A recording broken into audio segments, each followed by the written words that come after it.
makambo alwe no wechani eza lokola bali no wechani asali sanke tim pululu coup de tête na poto que bakanga l'homme le plus fort ya Joseph Kabila facha yebisa ki woni ayebisa communauté internationale baluka tango fort la transaction ya bamanduki na Rwanda.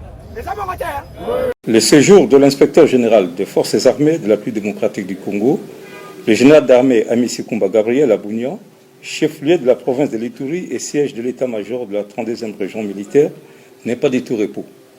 Mercredi 21 juin 2021, la délégation de l'inspectorat général des forces armées de la République démocratique du Congo, sous sa conduite, a procédé à l'audit de la commission d'achat en cette période de l'état de siège à la 32e région militaire, composé des membres de l'état-major, base logistique régionale, secteur opérationnel Ituri, direction régionale des services d'éducation civique et action sociale, en sigle SECAS. Après contrôle et vérification de l'authenticité des documents référentiels, des fonds et certaines pièces justificatives, il s'est avéré des anomalies, preuve des malversations et des détournements avérés. Notez que ces détournements des fonds publics destinés à l'armée pour l'accomplissement de sa mission régalienne ternissent l'image des forces de défense et de sécurité. Et pour mettre fin à toutes ces pratiques d'antivaleurs qui ternissent l'image de notre armée et dénotent le marque du patriotisme dans les chefs de certains chefs militaires, les auteurs de ces détournements à la 32e région militaire, sous ordre de l'inspecteur général des forces armées de la République démocratique du Congo, le général d'armée Amici Kumba Gabriel, sont mis à la disposition de la justice à l'autorité militaire et mis en prison pour répondre de leurs actes. Il s'agit de colonel Land Walter, commandant adjoint en charge de l'administration et logistique à la 32e région militaire. Colonel Diama Josué, directeur régional des services d'éducation civique et action sociale, SECAS. Lieutenant-colonel Mukanda Salebombo, directeur administratif à la 32e région militaire. Lieutenant-colonel Kimfuta, T4 du secteur opérationnel Ituri, 32e région militaire. Major Sadiki Delphin, commandant de la base logistique centrale de la 32e région militaire. Commissaire supérieur principal, Kamboloa Mumbwe Laurent, assistant du vice-gouverneur Ituri. Lieutenant-colonel Love Zeoula, TD secteur Ituri. Capitaine Patrick Kimenesa, secrétaire à la 32e base logistique régionale. Le contrôle continue. Le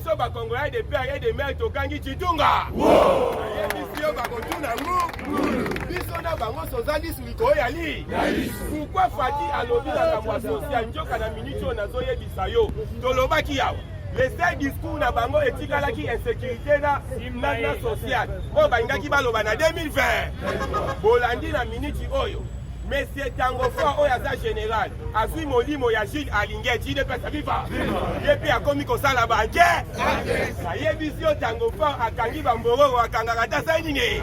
Simbaye. Lelo 9 officiers militaires mukama. Simbaye. La tongo ezalaki détournement ya 13 millions de dollars. La minute on a pas quoi mbongo zo mata sokoma.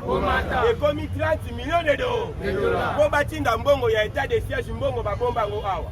Kalate enquête zo sala ma abaye baba nani ba fuina ki mbongo po ekende kuna na na yebisi yo mukolo moko kolela na munoko ya mbo.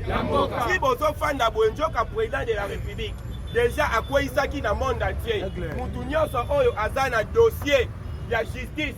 Oya sasa la banquette na ye indépendant à landela na Congo banani ba détourna mbongo ya le yango omoni na minute oyo ba Suisse na ba anglais pe ba koti musala ba bimisaki rapport na bango balobi une réseau ya ba mafie na kati wana eza na ba Danclier eza na monsieur Otto bengi Soria eza na Moïse eza na Hippolyte Kanambe basala réseau na bango de façon que ba corrompre ba autorité de 2005 à 2011 ba autorité congolaise pour pesa ka bango privilège ya ko exploiter minerai na kata na minute osiko rapport nyonso na mesa IGF yango moni IGF atali province ni na banda enquête ya bandika na kata azui filet na ye inde na katanga e est-ce que filet ya IGF libaka pamba na yebisi bilongo lo moko kudela kokanga engolo wala kozala ya chocolate ya mwindu teme ya ndu allez-y comprendre il dépêche viva donc wana eza ndundu oyo ya biso te biso tozala bandundu ya guitare wana aza ndundu ya oyo tozobenga ya demida allez-y comprendre il dépêche viva ayebisi bino politiki na ministre eza kitoko mutu akokima te komba akali oyoki matata poni alobi aza empoiso oyebi bango ntango bayibaka bazalaka nzoto kolongo soki kaka okangi ya bandi mala jaki ndala oyo abetaki munoko oyo leta aza te kaka leta wana akondane deza depuis premier exercice na prison ya makala pepa dali nye ya sami chama meka oyo kandi ebimisaka tu simba ye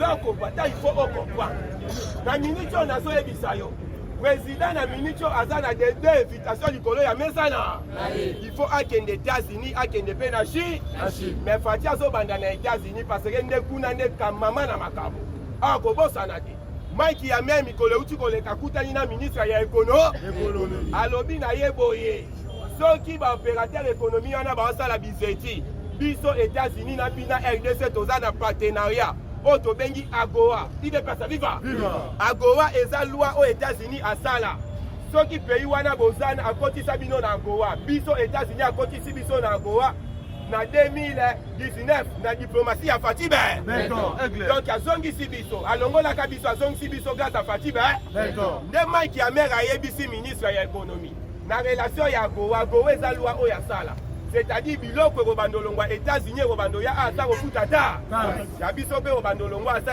na États-Unis sa kofuta ta fi baopérateur wana baobi banda ekomatisa biloko ya kolia mpo na taxe na AGOA ekopermettre États-Unis aya na biloko en désordre yango omoni apa wana président lelo mpe na baministre abendi bango mato alobi na bango il faut bokende na makambo ya social itina lifort surtout na makambo ya kolia libumu ya pepe congolais Fati aye kodeboulonner ba système nyonso adeboulonner système dictatorial siko na minute azo deboulonner libumu ya pepe ko o Kabila kangaki na bache ni de pesa viva yango moni na Kinkola lobaki bien j'ai déjà trouvé la clé pour déboulonner donc j'ai déjà trouvé la clé pour résoudre les problèmes alimentaires de peuple corps.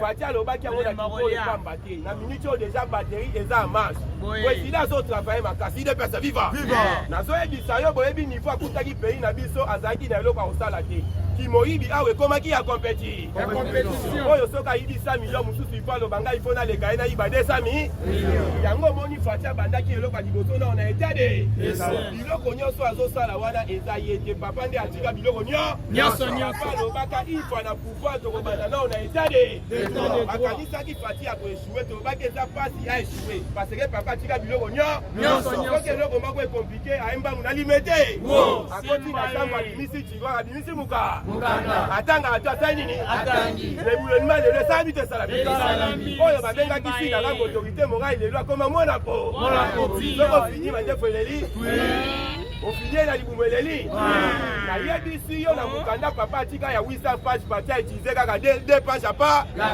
première page deboulonnement deuxième page linyosa troisième page bayebi eloko abombi bakotuna ngulu yango ayebisi bango ere yango oyo bosala entraînement loyano waitiani biso tozozelaka jour J na mois de septembre nde bakotraite makambo nyonso alors bango ntango tozoloba te bazokanisa lokola tozobanga bango bakobangisa biso te biso nde tokobangisa oyo kuta atalisa bango kasumbalesa na fenêtre lelo akoma eloko pa ebongo biso baoyo tonyokwa midepesa viva boyokaka banda koloba ke akozonga na 2023 boyokaka elobamaka lisusu bokanisi pamba Poutine ayebisa ye baferi président ya Russie aloba yo bato basali 37 ans na opposition okanisi baosala 2 ans to 10 ans to 20 ans ndoto ya baba lidepesa viva ndoto ya baba Poutine apesi ye exemple ya basuédois alobi babeta 50 ans na opo banda bazwi pouvoir bango oyo baokende 80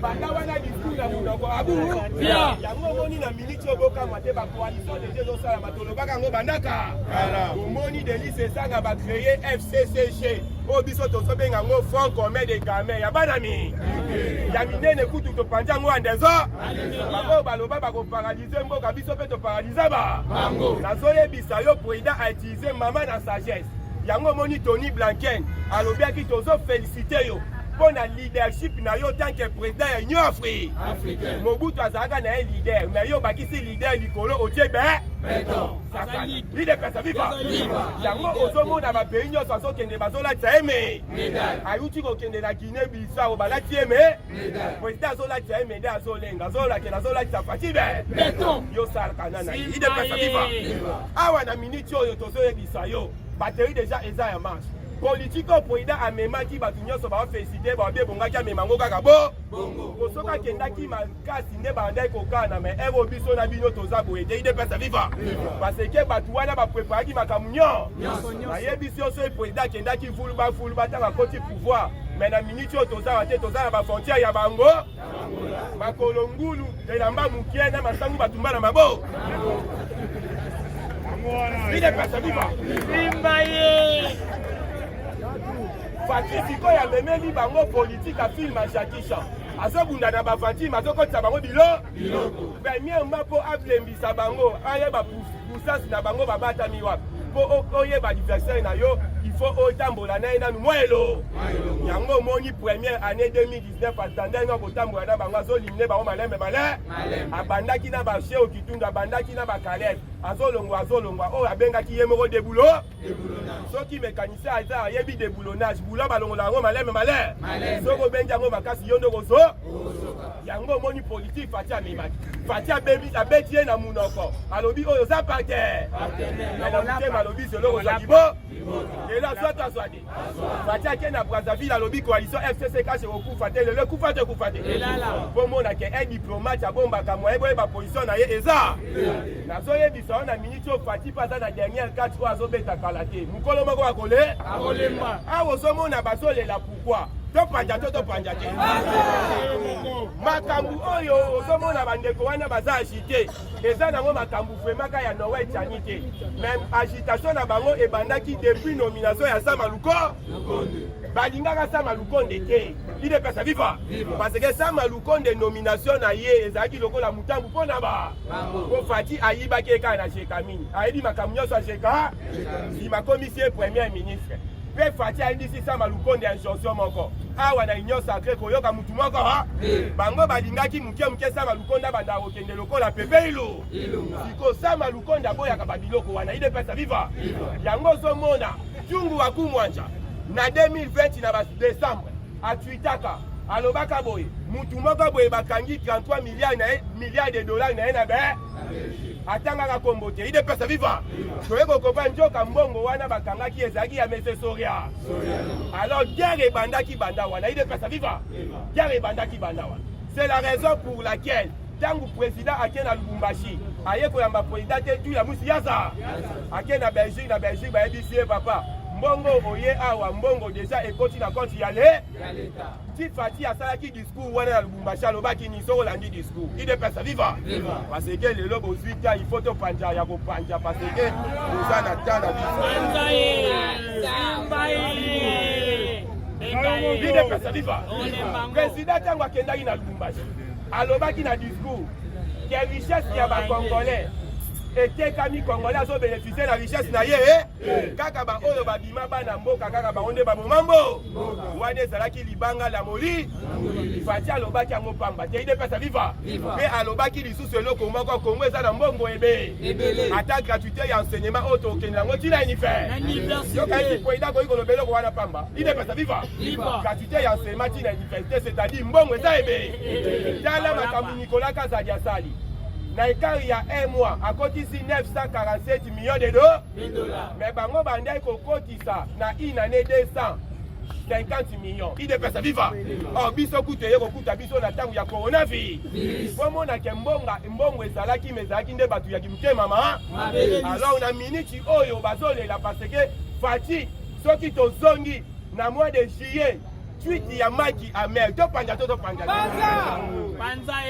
Mike Amer ambassadeur des États-Unis a tweeté le 21 juillet 2020 alobaka boy APC autre bengi agence de prévention et lutte contre la corruption au président Félix Asali va travailler en collaboration avec FBI pour na kokanga bambongo nyonso ya bato eza libanda na minute FBI déjà epandana na monde kangi bambongo nyo na so ebisonde baza wana bazole yo ozabie bango bazotambola te baza en prison ancienne yango zomona ba procès eza ebele toza na procès kala te il faut banda procès ya fekofa est-ce boyebi oyo bakota omari bakoya bapaster mbayo bakoya bakabulo mwana kabulo bakozala naka toza na procès kala te ya shebeya yango moni ani shebeya déjà za président alobaki na justice pourquoi parce que ba procès oyo eza il faut déjà tokende nango mpe tosisa nango ile pesa viva ba procès eza ebele moni matata poni azwi conseil ya Alexis Tambwe Mwamba babengisi ye akosi maladi baacha signé abimi azana be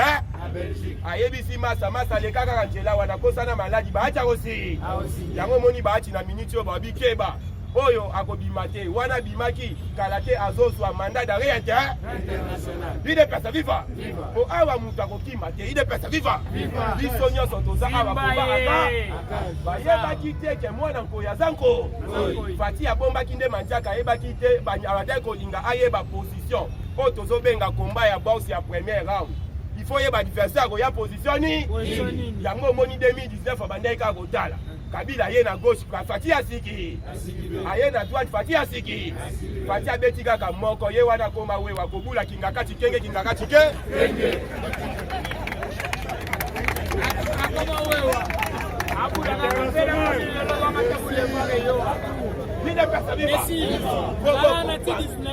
a senti que politique oyo akuti akwei na foku mwana ya Tise te eza boye na lobi ya koesue te nyonso papa atikela awa bazole parce que président na minute aza na possession ya badossier na batutu bapillage kamine yango moni Peter Kazadi alobi lobi a répondre ya Olivier Kamita alobi bino soki bosaka na kala te tozofrine na pa tokofrine na passé il est pas viva na lobby bamtoyo wana baza agité pourquoi parce que soko tali bien na loi o bazolo ba nowe chani na kati wana batie kombo ya mutu balobi kaka pokoma na ba poste de souveraineté il faut dans la de père et de mère mais bazolela allez-y comprendre bayaki na politique ya ko infiltrer biso bomoni na ba déclaration ya ba chinois basali na Katanga chinois na kombo ya Zanzing Mbui il est pas viva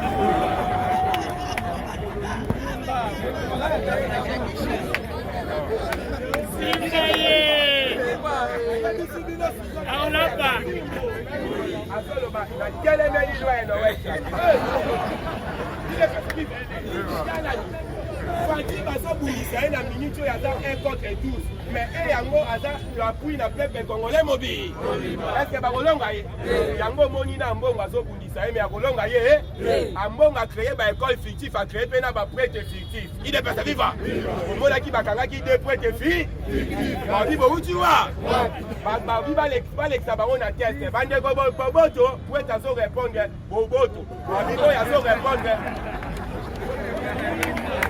Merci. Simbaye. Bendaye.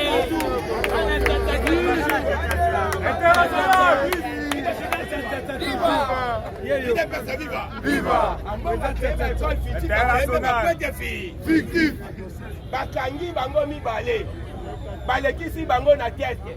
Batuni oyo boboto oya zozongisa wi bongo lingo babilo weke na foya bakulu babi oya za ya biso te mukamate Simbaye kolela na kipwe awa basaka na kate ide pesa viva pourquoi batu bazolela ba avantage o bazaka na ngona ba régime akala soko landi bien na minute o ba peke ya na ba régime ya kala ekangina na mwana moko banda kozwa vendo sikoyo ba mosengo ba bénéficia ambongo ya boya kweli na foku la Fati beton na pour Fati alobi quantité yanse ape komi soko sengi ata 100 fois mukama oni mwamba simbi fimwa keke sakana ide pesa viva oya komeka kaka boye shiko Simbaye basakana alors bakwei na foko yango moni bitumba wana bobanga na bino te ambongo akomi na kanda parce que discours ya chef de l'état ya nsima awa ntango awuti na est alobi nini kala te tozokende mpe na gratuité ya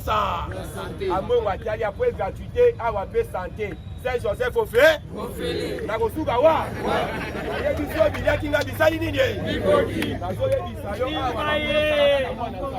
awa butu bazobundisa ye deja apesaki kongo na maboko ya nzambe eza facile donc eza pasi fati aeshue yango moi ntango apesi kongo na maboko ya nzambe relation na israel ezongaka to ezongi te ambasadeur ya israel ezongi yawo mpe israel atindaki rabe bayebisi fati prophétie balobi na ye nzambe azwi art mboka na yo ekode bato nyonso bakobundisa oyo bakolonga yo mais asengi yo kaka eloko moko idepesa viva bato nyonso basala bolamu na kongo pesa bango valer na bango yango moni faci abandaki na kasavu bakomi se ero na alongwe wana ye na simo kimbangu ero na nani asala yango na bapresident nyonso idepesa viva eza rekomandation ya israel mpe asali yango pamba te abi badati wana kala te okende na parlement ekokoma fe pourquoi atie bango bongo awa tozokende na réforme monnaie bolandi nini remise reprise ntango esami na niveau ya banque mama kabedi mbuya alobi nini biti na ye principal eza kokitisa mpe bazosala bambongo mosusu ya bambongo wana sikoyo bato ofati atie baero wana bilongi na mbongwe fois elongi ya kasavu 100 fois elongi ya simo kimba nazoyebisa yo 50 fois oyo ozonéglige oyo po fati alobaka eloko pamba te bato bakomprenaka ye kaka na lidepesa viva yango monaka te asali discours motu mosusu mpo akomprendre discours ya fati fa asala une International. Messi. Messi Tata. Meta bloc. Idepesa viva yango asali discours motu mosusu pa comprendre discours na ye ifasala une semaine nsima aye kokomprendre ke afati alobaki bo yango ata ntango alobaki na kodebulone misusu bakomprendaki te bakanisi debulonnement ezali akanga bango en bloc soka debulonnement malebe tozangaki sénat tokomi tozangaki parlement tokomi awa bamandatere bakomi kokota prison lokola wenze idepesa viva prison oyo na ntango akabine ezalaki kaka ya bakuluna na bapauvre prison lelo ekomi ya bato ya bakui sociali baministre baza kuna bamandatere baza ku ekomi mpe na prison boye na kulu adg ya ocs atungaki na kulu na esango te sango te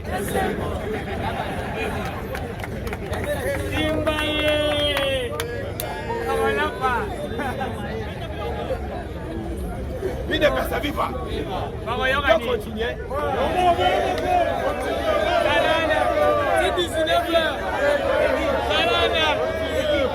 Continuez. Si ça veut ma charge. Mets ton ballon. On a pour le papa si ça va changer. Pourquoi Fati alobi bongo? Idepesa viva. Tant Fati alobi RDC na États-Unis to signé partenariat privilégié pour la pleine prospérité.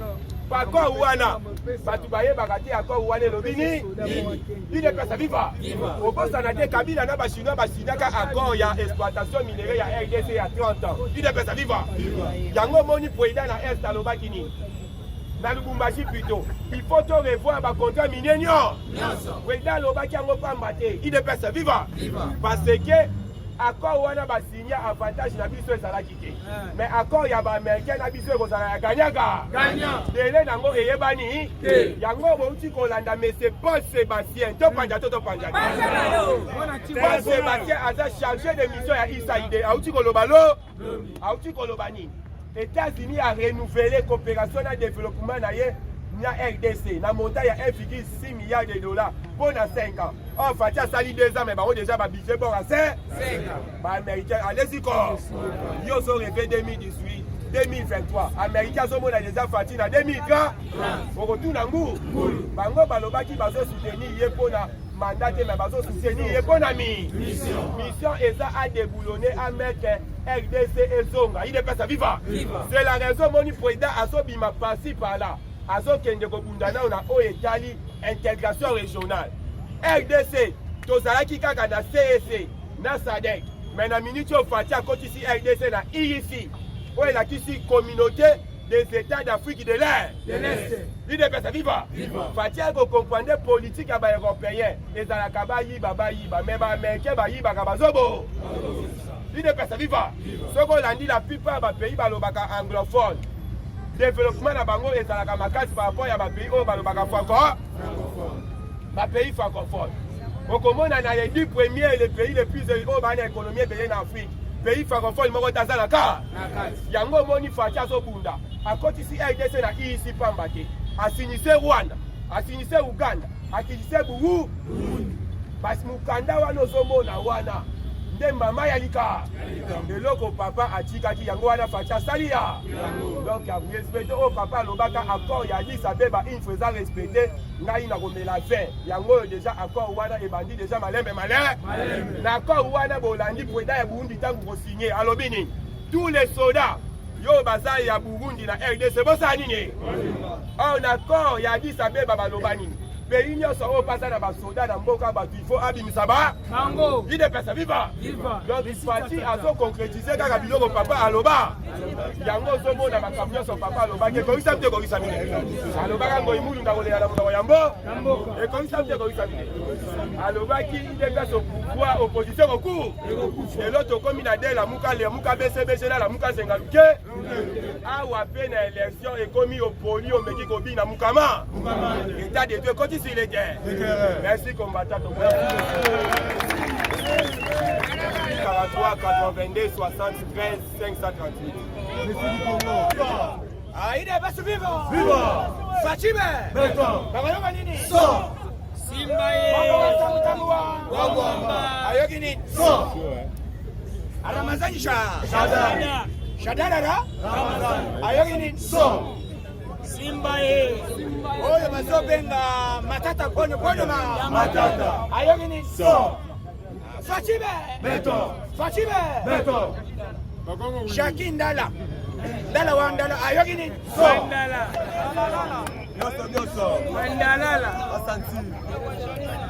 Nous les sortissants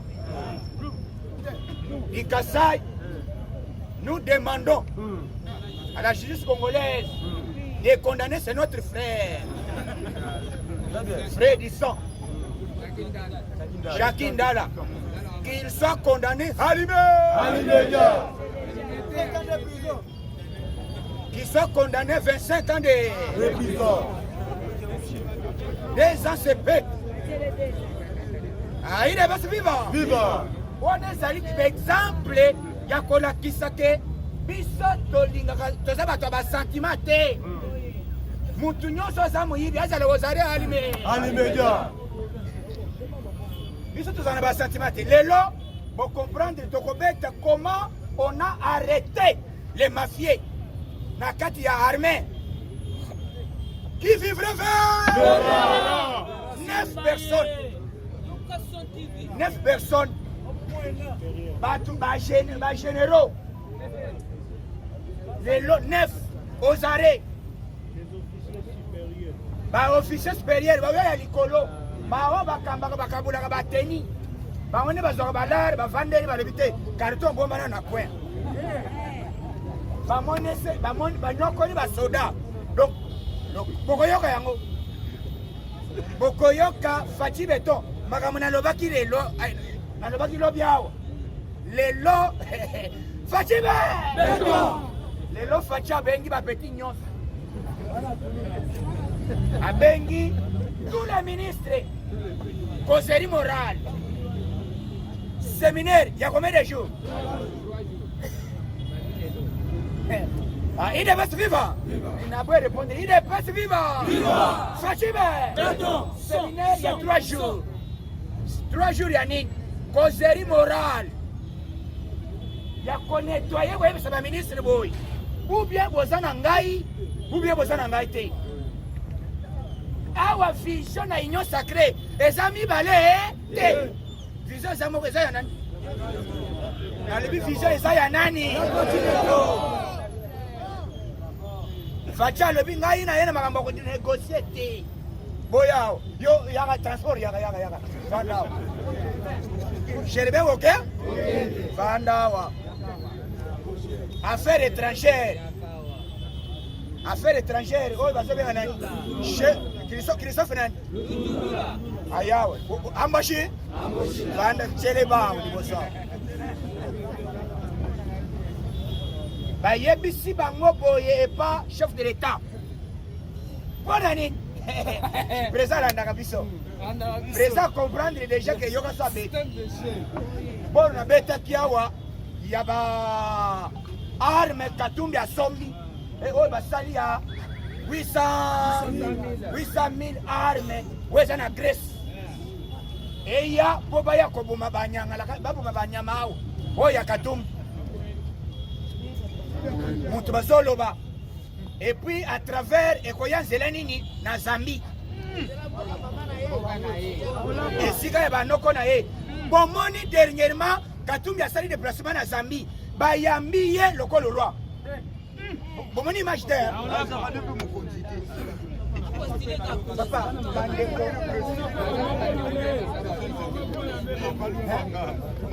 voilà chez oyo village natal ya mama ya Katumbi eza na pays nini Zambie. Effectivement monsieur ndeko na biso Francis Kalo abosanaki te maloba te na bosolo alobi te Moïse Katumbi mama na aza zambienne ete aza nde congolais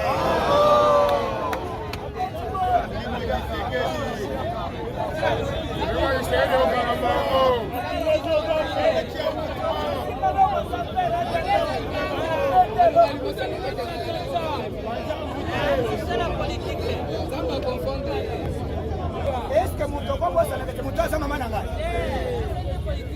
ata omeli okolobeta mama tika nani ezaka bongo te ayebi aleyi te zela nasimbisa yo tushe bandeko na ngai boboma ngai te nasambwisa ye batuni ye pa sango monsieur Francis Kalo okoyebisa biso nationalité alebi te sango nazoyebisa yo